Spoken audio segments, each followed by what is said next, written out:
اعوذ باللہ من الشیطان الرجیم، بسم اللہ الرحمن الرحیم۔ تمام واجب الاحترام السلام علیکم ورحمۃ اللہ۔ دعا گو ہوں اللہ پاک پروردگار جل جلالہ آپ سب کے جان و مال اور عزت و آبرو کی حفاظت فرمائے، اور اللہ تعالی ہمیں قرآن کی تعلیمات کی سمجھ بوجھ عطا فرمائے اور اس کے اوپر عمل کی توفیق بھی عطا فرمائے انشاءاللہ عز و جل۔ تمام واجب الاحترام الحمدللہ سورۃ البقرہ مبارکہ کے 40 رکوع مکمل ہو چکے ہیں۔ اللہ تعالیٰ نے ہمیں طاقت، ہمت اور توفیق عطا فرمائی کہ اسے ترجمہ تفسیر کے ساتھ پڑھنے کی۔ تمام واجب الاحترام انشاءاللہ عز و جل آج ہم سورۃ البقرہ کے جو اہم مضامین ہیں ان کی تلخیص کریں گے اور ایک نظر پوری سورۃ البقرہ مبارکہ کے اوپر ڈالیں گے انشاءاللہ۔ تمام واجب الاحترام آپ غور فرمائیے، سورۃ البقرہ مبارکہ کی جو پہلی بات ہے جہاں سے اس کا آغاز ہوتا ہے، جس سے اللہ تعالیٰ نے اس کا آغاز فرمایا کہ الف لام میم ذالک الکتاب لا ریب فیہ، یعنی یہ اللہ کی کتاب ہے جس میں کوئی شک نہیں ہے، جو 7ویں صدی میں نازل ہوا تھا اور آج 21ویں صدی سے لے کر قیامت تک اور اس کے بعد آبداً آبداً وہی تمام کائنات کا مالک اور رب ہے اور وہ رہے گا۔ اور اس کی الہامی کتاب کے اندر یہ معجزہ ہے اللہ تعالیٰ کا، اس کے اندر نہ کوئی تحریف ہوگی اور نہ ہی اس کے اندر کسی قسم کی کوئی تبدیلی کبھی کوئی کر سکے گا، قیامت تک یہ اپنی اصلی حالت میں موجود رہے گی انشاءاللہ۔ آیت نمبر 26 کے اندر ہم دیکھیں، آیت نمبر جو 26 ہے اس میں اللہ تعالیٰ نے بعودتاً مچھر اس کو کہہ کر جو مخاطب کیا اور مثال دی ہے اللہ تعالیٰ نے لوگوں کو، تو اللہ تعالیٰ یہ مثالیں دے کر اللہ ہمیں کیا سمجھانا چاہتا ہے ذرا غور کیجئے اور دیکھیے کہ اس کے وجود کے اوپر جس میں اللہ نے نظام اعصابی نظام، نظام تنفس، تولیدی نظام اور پھر نظام اخراج کے ساتھ ساتھ اس کی 6 ٹانگیں، 2 پر اور پھر اس کی گنگناتی آواز پیدا فرمائی، کیا اللہ کی تخلیق کو سمجھنے کے لیے یہ ایک مچھر کی مثال کافی نہیں ہے؟ آیت نمبر 47 پر غور فرمائیے، جہاں سے بنی اسرائیل کی طویل کہانی شروع ہوتی ہے، اور یہ جو بنی اسرائیل کے قصے ہیں یہ قرآن مجید کے 13 حصوں پر مشتمل ہے۔ یہ وہ بنی اسرائیل قوم ہے جس کو اللہ تعالیٰ نے دنیا کی امامت عطا کی تھی، اور اللہ تعالیٰ فرماتے ہیں کہ اے بنی اسرائیل یاد کرو میری اس نعمت کو جسے میں نے تمہیں نوازا تھا، اور اس بات کو کہ میں نے تمہیں دنیا کی ساری قوموں پر فضیلت عطا کی تھی، لیکن بنی اسرائیل نے اس کا حق ہی نہیں ادا کیا تھا۔ سورۃ البقرہ کی آیت نمبر جو 65 ہے 65 اس کے مطابق پھر اللہ نے ان کے اوپر اپنا غضب نازل کیا تھا، یہ بنی اسرائیل کی قوم کے اوپر جو نافرمانیاں کرتی تھی، اتنی غلطیاں کوتاہیاں کرتی تھی، اللہ تعالیٰ بار بار معاف کرتے تھے۔ پھر جب وہ سبت کے حوالے سے جو واقعہ سبت آیا تو اس کے حوالے سے بھی اللہ تعالیٰ جب انہوں نے نافرمانی کی بنی اسرائیل کی قوم نے، تو پھر اللہ تعالیٰ نے ان کے اوپر اپنا غضب نازل کیا اور انہیں بندر بن جانے کی سزا دی گئی، استغفر اللہ۔ آیت نمبر 81 ملاحظہ فرمائیں، جو سبھی کو جو جوڑنے کے لیے کافی ہے کہ اللہ تعالیٰ کے پاس جہنمیوں کو نوازنے کا یا جنتیوں کو نوازنے کا جو اللہ تعالیٰ نے ایک نظام عدل قائم کیا ہے کہ جو جہنمی ہوں گے ان کو اس طرح سے نوازا جائے گا اور جو جنتی ہوں گے ان کو اس طرح سے نوازا جائے گا، ان دونوں باتوں کے درمیان میں ایک چہیتے ہونے کا سسٹم آتا ہے۔ یہ چہیتے ہونے کا جو سسٹم ہے یعنی کہ جو فیورٹ قوم کے حوالے سے اس کا کوئی اللہ کے پاس تصور نہیں ہے، کوئی کنسیپٹ نہیں ہے۔ اللہ کے ہاں بہت زبردست میرٹ ہے، اور یہ جو میرٹ ہے اللہ کا یہ انصاف کے اوپر مبنی ہے، جس کے اوپر اللہ تعالیٰ کا میزان عدل قائم ہوگا اور جس کے اوپر پھر جنت اور دوزخ کا حصول ممکن ہوگا انشاءاللہ۔ اللہ تعالیٰ نے جادو اور منتر کو گناہ کبیرہ اور ناجائز فعل قرار دیا ہے، لیکن ہمارے معاشرے میں یہ دونوں بیماریاں دیکھیں آج جڑ پکڑ چکی ہیں، یعنی جادو سے جو کفریہ مال کرنیاں، شرکیہ مال کرنا، پھر تعویذ دھاگے سے میاں بیوی کے درمیان میں پھوٹ ڈال دینا، کسی کے گھر کے نظام کو خراب کرنے کے لیے، یعنی کہ معاشرتی حوالے سے کسی کے خاندانی نظام کا بیڑا غرق کرنے کے لیے جادو منتر سے اس طرح کے کام کیے جاتے تھے، تو اللہ تعالیٰ نے ان چیزوں کو حرام قرار دے دیا۔ سوچئے ذرا کہ ایسا کام کر کے ہم اپنے لیے خود ہی دوزخ کا گڑھا تو نہیں کھود رہے ہیں، استغفر اللہ۔ جن کاموں سے اللہ تعالیٰ نے سختی سے منع فرمایا ہے اللہ تعالیٰ وہ کام نہ کرنے کی ہمیں توفیق عطا فرمائے، آمین۔ سورۃ البقرہ کی آیت نمبر 127 اور 128 میں حضرت ابراہیم علیہ السلام اور حضرت اسماعیل علیہ السلام کی آپ غور فرمائیے، ان کی اتنی بے شمار آزمائشیں، ان کے اوپر اتنے اللہ تعالیٰ کے امتحانات، اور پھر ان تمام آزمائشوں اور امتحانوں میں سرخرو ہو جانا، اور پھر انہیں اللہ تعالیٰ توفیق دیتا ہے اپنا گھر تعمیر کرنے کی، یہ عظیم الشان سعادت ان کو جو ملی، لیکن اس کے باوجود بھی اتنی عاجزی سے دعا کر رہے ہیں دونوں باپ بیٹا، ذرا غور فرمائیے، اور اتنی عاجزی کی وجہ یہ ہے کہ وہ رب کو پہچانتے ہیں، صرف وہ رب کو پہچانتے ہیں، اس لیے عاجزی سے خدمت کی قبولیت کی التجا کرتے ہیں، اللہ تعالیٰ سے کوتاہیوں سے درگزر کی درخواست کرتے ہیں، کوئی تکبر نہیں ہے، کوئی گمنڈ نہیں ہے، کوئی اپنے آپ کو یعنی کہ رب کے سامنے بڑا کر کے پیش کرنے کے لیے نہیں ہے، کیونکہ وہ جانتے ہیں کہ تکبر تو عین شیطان ہے اور پھر باطل کے سوا یہ کچھ بھی نہیں ہے، اور اللہ ہمیں ان تمام باتوں کی سمجھ دے، آمین اللہم آمین۔ تمام واجب الاحترام آیت نمبر 138 میں اللہ کا رنگ صبغات اللہ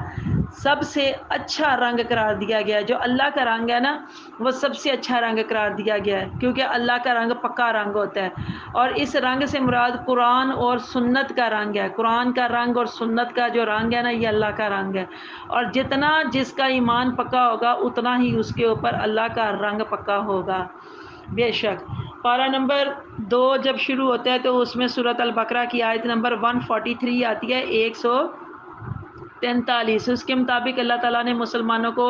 ایک امت وسط بیان فرمایا، اور پھر ان کا مرکز یعنی جو قبلہ ہے وہ بھی اللہ تعالیٰ نے بیت المقدس سے بدل کر خانہ کعبہ کی طرف کر دیا، اور واضح کر دیا کہ اب اللہ کی رضا کے نمائندے جو ہے وہ بنی اسرائیل کے نہیں ہیں، وہ بنی اسرائیل کے باشندے نہیں ہیں بلکہ امت مسلمہ کے باشندے ہیں، سبحان اللہ۔ آیت نمبر 152 کے مطابق اللہ تعالیٰ نے فرمایا کہ فَاذْكُرُونِی اذْکُرْکُم وَاشْکُرُوا وَلَا تَکْفُرُون، کہ تم مجھے یاد کرو میں تمہیں یاد کروں، تم میرا شکر ادا کرو، یعنی تم مجھے یاد رکھو میں تمہیں یاد رکھوں گا، اور میرا شکر ادا کرو اور کفران نعمت نہ کرو، یعنی شکر زبانی کلامی نہیں کرنا بلکہ عملی طور پر بھی عمل سے بھی واضح ہو، پتہ چلے کہ اللہ تعالیٰ کا بندہ شکر ادا کر رہا ہے۔ آیت نمبر 165 کے مطابق اللہ تعالیٰ نے سمجھایا کہ درجہ بدرجہ ہم محبت کیسے کریں، محبت کی تقسیم کیسے کریں۔ ہم دنیا میں دیکھیے بے شمار رشتوں ناتوں میں گرے ہوئے لوگ ہیں، معاشرے میں ہمیں بہت سارے رشتوں ناتوں سے واسطہ پڑتا ہے، ہمیں تو پتہ ہی نہیں ہے کہ ہمیں سب سے زیادہ محبت کس رشتے سے ہونی چاہیے، کس رشتے سے سب سے زیادہ ہمیں محبت کرنی چاہیے۔ تو اللہ نے بتا دیا کہ پہلی محبت تو اللہ تعالیٰ کو محبوب رکھنا ہے، اور پھر دوسری محبت اللہ کے رسول محمد صلی اللہ علیہ وآلہ وسلم سے محبت کرنا ہے، اور پھر ان دو محبتوں کے بعد اگلا قدم ماں باپ سے محبت کرنا ہے، اور باقی ساری جو محبتیں ان کے بعد آتی ہیں، جتنی بھی محبتیں ہیں نا وہ ان کے بعد آتی ہیں۔ آیت نمبر 178 اس میں اللہ تعالیٰ نے قصاص کا بتا دیا، قتل کے مقدموں میں قصاص کا حکم یہ آیت دے رہی ہے کہ یہ اللہ کا قانون ہے جس کا نفاذ ہر مسلمان مملکت کے اوپر لازم ہے کہ قتل کا بدلہ قتل ہے۔ یہاں پر دیکھیں اللہ تعالیٰ نے بہت کھول کے اللہ تعالیٰ نے بیان کر دیا قصاص کے حوالے سے، ایک ایک بات اللہ تعالیٰ نے بیان کر دی، جہاں پر اس آیت مبارکہ سے ریلیٹڈ جہاں پر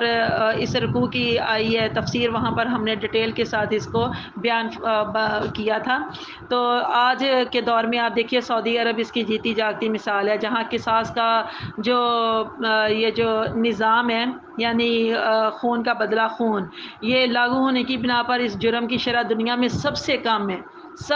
کم ہے۔ معاشرے میں انصاف کی فوری اور جب بر وقت فراہمی معاشرے کو یعنی کہ یہ جب ملتی ہے نا فوری فراہمی اس کی مل جاتی ہے انصاف کی، تو یہ معاشرے کو مجرموں سے پاک کر دیتی ہے، اور یہی قصاص میں زندگی کا مطلب ہے۔ اللہ تعالیٰ نے فرمایا نا قصاص میں زندگی ہے، تو یہی مطلب ہے قصاص میں زندگی کا۔ آیت نمبر 186 میں اللہ تعالیٰ فرماتا ہے کہ پکارنے والا پکارتا ہے تو میں اس کی پکار سنتا ہوں اور جواب دیتا ہوں۔ اس سے پتہ چلتا ہے کہ وہ رب، وہ پروردگار جو خالق و مالک ہے، جو علیم بھی ہے، خبیر بھی ہے، سمیع بھی ہے، بصیر بھی ہے، وہ تو ہماری شارک سے بھی زیادہ ہمارے قریب ہے، اور اگر ہم اس کو پکارتے ہیں تو وہ تو ہمارے دلوں کے بھی بے خوب جانتا ہے، یعنی کہ ظاہری طور پر باطنی طور پر اللہ تعالیٰ تو سب جانتے ہیں، تو پھر ہمیں اسی کو پکارنا چاہیے۔ اللہ تعالیٰ نے آیت نمبر 187 187 کے بعد مسلسل مختلف احکامات کا نزول فرمایا کہ رمضان میں روزے رکھو اور اللہ کا شکر ادا کرو، پھر رشوت سے منع فرمایا، پھر حرام کھانے سے منع فرمایا، ملاوٹ سے منع فرمایا، وراثت کی غلط تقسیم سے منع فرمایا، زکوٰۃ اور نماز دونوں کا حکم متواتر فرمایا۔ آیت 201 کے مطابق دعاؤں میں صرف آخرت مانگے۔ اللہ تعالیٰ نے فرمایا کہ صرف آخرت مانگا کرو اپنی دعاؤں میں، اور کہا کرو ربنا آتینا فی الدنیا حسنۃ وفی الآخرۃ حسنۃ وقنا عذاب النار۔ آیت نمبر 208 کے مطابق اللہ نے فرمایا کہ اے لوگو جو ایمان لائے ہو پورے کے پورے اسلام میں داخل ہو جاؤ، یعنی زندگی کا کوئی لمحہ اسلام کے باہر نہ گزرے۔ آیت نمبر 228 کے مطابق عورتوں کے حقوق وضع کیے کہ عورتوں کے لیے بھی معروف طریقے پر ویسے ہی حقوق ہیں جیسے مردوں کے حقوق ان کے اوپر ہے، البتہ مردوں کو ایک درجہ ان پر فضیلت ہے، ایک درجہ ان کے اوپر زیادہ حاصل ہے، اور اس کی اللہ تعالیٰ نے وجہ بھی بتا دی ہے کہ یہ کیوں ہے، اور جو اللہ تعالیٰ کرتا ہے بہتر کرتا ہے، صرف ہماری سمجھ سے یہ بالا تر باتیں ہیں۔ آیت نمبر 251 کے مطابق اللہ تعالیٰ طالوت اور اس کے مٹھی بھر ساتھیوں کو فتح سے ہمکنار کرتا ہے۔ تو اللہ تعالیٰ فرماتے ہیں کہ اگر تم اللہ کے اوپر بھروسہ کرو گے تو پھر اللہ تعالیٰ تو صبر کرنے والوں کے ساتھ ہوتا ہے، اور اللہ تعالیٰ صبر کرنے والوں کی پھر غیب سے مدد کرتا ہے۔ پارہ نمبر 3 میں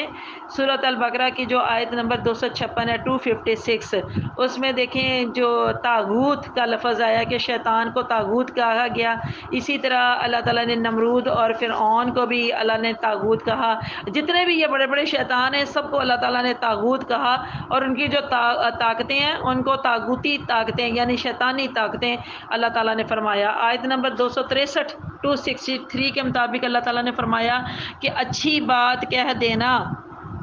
نرم بات کہہ دینا اور کسی کی غلطی کو معاف کر دینا، یہ ایسے صدقے سے بہتر ہے جس کے پیچھے کوئی دکھ چھپا ہوا، یعنی آپ کسی کو صدقہ دو، کسی کو خیرات دو، اور پھر ساتھ میں اس کو طرح طرح کا ٹارچر کرو، اس کو لوگوں کے سامنے اس کو ذلیل کرو، ریاکاری کے ساتھ ساتھ لوگوں کے سامنے، یعنی کہ ایک تو دکھاوا کر کے دیا، اس کا جو اس کے جو احساسات تھے جذبات تھے ان کو مجروح کیا، اور دوسرا پھر اس کو طرح طرح کی باتیں لگا کے مطلب کرنی ان کے اوپر احسان جتا کر۔ تو اللہ تعالیٰ نے فرمایا کہ ایسے صدقے سے ایسی خیرات سے بہتر ہے تم کوئی اسے نرمی کی بات کر دیتے، کوئی اچھی بات کہہ دیتے، کیونکہ یہ زیادہ بہتر تھا۔ تو یہ 263 کے مطابق اللہ تعالیٰ نے فرمایا کہ اچھی بات کہہ دینا اور کسی کی غلطی کو معاف کر دینا یہ بھی بڑا اچھا صدقہ ہے، یہ بھی بڑی اچھی خیرات ہے۔ آیت 279 میں سود کے بارے میں جب اللہ تعالیٰ نے حکم دیا اور اس کو حرام قرار دیا، سود کرنے والے کو، لینے والے کو، دینے والے کو، سودی کاروبار کرنے والے کو، ان تمام کو اللہ تعالیٰ نے فرمایا کہ ان میں سے برکت اٹھا دی گئی، ان کے مال میں سے، روزی میں سے، رزق میں سے، ہر چیز میں سے اللہ تعالیٰ نے برکت اٹھا دی، اور اللہ تعالیٰ نے اس کو حرام قرار دے دیا، اور ساتھ ہی اللہ تعالیٰ نے سودی لوگوں کے خلاف اعلان جنگ فرمایا ہے، اعلان جنگ کہ جو یہ منع نہیں نہ ہوں گے اس کے باوجود بھی اس طرح کے کاروبار کریں گے اور اس طرح کے کام کریں گے تو ان کے خلاف پھر اللہ تعالیٰ کہتا ہے اعلان جنگ ہے۔ آگے چل کر آخری آیتیں ہیں سورۃ البقرہ مبارکہ کی، تمام واجب الاحترام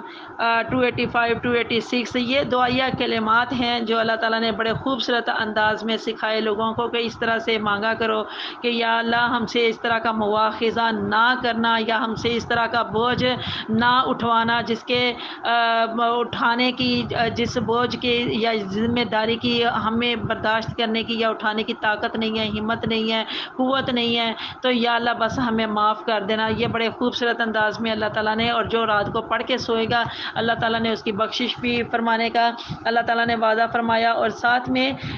یہ بھی فرمایا گیا کہ یہ جو دو آخری آیتیں ہیں سورۃ البقرہ کی، اللہ تعالیٰ نے اپنے عرش کے خزانوں میں سے اپنے محبوب صلی اللہ علیہ وسلم کو عطا فرمائی، اور اللہ تعالیٰ نے اپنے محبوب حضرت محمد صلی اللہ علیہ وسلم کے علاوہ کسی اور نبی کو اللہ تعالیٰ نے یہ خزانہ عطا نہیں فرمایا۔ فرمایا۔ سبحان اللہ، یہ ہم خوش قسمت ہیں، خوش نصیب لوگ ہیں۔ ہم تمام مومنین مومنات سے، تمام مسلمین مسلمات سے میری یہ گزارش ہے، جب بھی آپ اپنے لیے اپنی ذات کے لیے دعا کیا کریں تو تمام عالم اسلام کو، کل مومنین اور مومنات کو اپنی دعا میں یاد رکھا کریں، اور اللہ تعالیٰ سے سب کی معافی کی التجا کیا کریں، سب کی بخشش کی دعا کیا کریں۔ اللہ تعالیٰ سب کو معاف کرے، اللہ اگلوں پچھلوں کو سب کو معاف کرے، اور ان کے صدقے اللہ ہماری بھی بخشش فرمائے، اور اللہ تعالیٰ دنیا اور آخرت دونوں جہانوں کی ہمیں بھلائیاں عطا فرمائے۔ آمین اللہم آمین۔ جزاک اللہ خیرا کثیرا۔ السلام علیکم ورحمۃ اللہ۔ میرے اس چینل قرآن ہماری زندگی کو آپ سب لائک بھی کیجئے، کمنٹ بھی کیجئے، اور سبسکرائب کے ساتھ ساتھ بیل آئیکن کو بھی دبا دیں تاکہ میری تمام ویڈیوز آپ کو بر وقت ملتی رہیں۔ اللہ تعالیٰ آپ سب کا حامی و ناصر ہو۔ اللہ حافظ۔